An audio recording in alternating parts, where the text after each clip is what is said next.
नमस्कार, उम्मीद है आप सभी ठीक होंगे। हमने पिछली क्लास में मौर्य काल की अर्थव्यवस्था, मौर्य काल का नगर प्रशासन आदि जैसी चीजें देखी थी। एक छोटी सी डिस्कशन हमारी रह गई थी। वो जो डिस्कशन थी वो ये थी कि जो मौर्य साम्राज्य था उसका प्रशासनिक इकाई में कैसे विभाजन था, उसके सम्मिलित क्षेत्र क्या थे, उसके प्रशासनिक प्रमुख क्या थे और राजधानी क्या थी।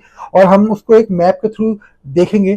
तो हम ऐसे समझ लेते हैं कि जो प्रशासनिक इकाई थी वो थी मध्य देश या प्राच्य, और उसमें जो सम्मिलित क्षेत्र था वो था मगध, जिसको हमने मेट्रोपॉलिटन एरिया के रूप में देखा था, जिसको हम लोग न्यूक्लियस ऑफ एम्पायर यानी नाभिक बोलते थे।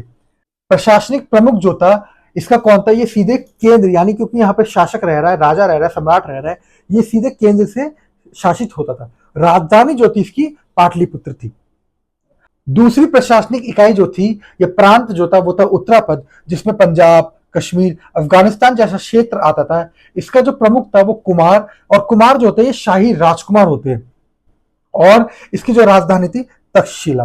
तीसरा जो प्रशासनिक इकाई थी वो अवंती था, जिसमें मालवा, राजस्थान, गुजरात जैसे क्षेत्र सम्मिलित थे। इसका भी शासन कुमार कर रहे थे, लगभग हर जगह का शासन कुमार ही कर रहे थे, और इसकी जो राजधानी थी उज्जैन थी। दक्षिण पद जो है चौथी प्रांत और प्रशासनिक इकाई थी, जिसमें कर्नाटक, आंध्र प्रदेश आता था, और इसका भी प्रशासन कुमार ही संभाल रहे थे। स्वर्णगिरी इसकी राजधानी थी। कलिंग पांचवा प्रशासनिक इकाई, उड़ीसा और पूर्वी क्षेत्र इसमें आता था। कुमार यहां पर भी कुमार ही चला रहे थे, और तोसली जो थी इसकी राजधानी थी। छठा जो प्रशासनिक क्षेत्र है वो अपरांत, सौराष्ट्र वाला क्षेत्र जो था वो, और यहाँ का जो प्रशासनिक अधिकारी था वो था यहाँ का लोकल गवर्नर, जिसे राष्ट्रीय कहा जाता था, और इसकी जो राजधानी थी वो थी गिरनार। तो आप ऐसे समझते रहिए कि ये मौर्य साम्राज्य में कुछ क्षेत्र हैं, जैसे उत्तरापथ राज्य जो कि मगध वाला रीजन है, कलिंग वाला क्षेत्र, दक्षिणापथ, अपरांत यानी सौराष्ट्र वाला क्षेत्र, और अवंती वाला क्षेत्र, ये वाला पूरा गुजरात। तो ये कुछ क्षेत्र हैं जो कि मौर्य साम्राज्य में थे। हम ऐसे समझ लें कि जो मौर्य साम्राज्य था वो 6 प्रशासनिक इकाइयों में विभाजित था, जिसमें कि 6 प्रशासनिक इकाई थी, जैसे मध्य देश, प्राज्य जिसको बोलते हैं उत्तरापथ, अवंती, दक्षिणापथ, कलिंग, और इनमें कौन कौन से क्षेत्र आते थे। अब हम इसको ऐसे समझ लेते हैं कि जो मगध था वो 6 प्रशासनिक इकाइयों में विभाजित था, और उन 6 प्रशासनिक इकाइयों में कुछ क्षेत्र आ रहे थे। उन क्षेत्रों का कुछ प्रशासन कोई कर रहा था, और उसकी कुछ राजधानी थी।